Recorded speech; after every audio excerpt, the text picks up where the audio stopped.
এখন আপনাদেরকে ফার্স্টে এই কন্ডেম সেলটা দেখাবো। ফাঁসি দেওয়ার আগে যেখানে আসামিদেরকে রাখা হতো, এগুলা হচ্ছে রুম ছিল এতগুলা। কন্ডেম সেলের ভিতরে একটার ভিতরে আমরা প্রবেশ করে আসলে আমরা দেখি যে সেটা কতটুকু ছিল। তখন কোনো আলো বাতাস নেই, খুবই সংকীর্ণ একটা জায়গা দেখতে পাচ্ছেন। এখানেই রাখা হতো। ছোট একটা জানালা আছে, খুবই অল্প জায়গা, 5 হাতে বা 7 হাত এতটুকু জায়গা হবে। এর বাইরে এই যে একটা গেট। তারপরে এখান থেকে ফাঁসির মঞ্চে নিয়ে যাওয়া হইতো, যেটা খুবই কাছাকাছি।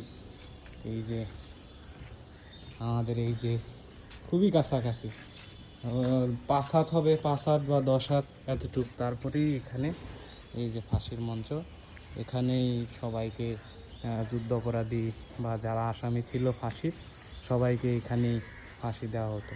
আমরা একটু ফাঁসির মঞ্চের কাছাকাছি গিয়ে আসলে দেখি যে এখানে আসলে দুইজনকে একসাথে ফাঁসি দেওয়া যাইতো।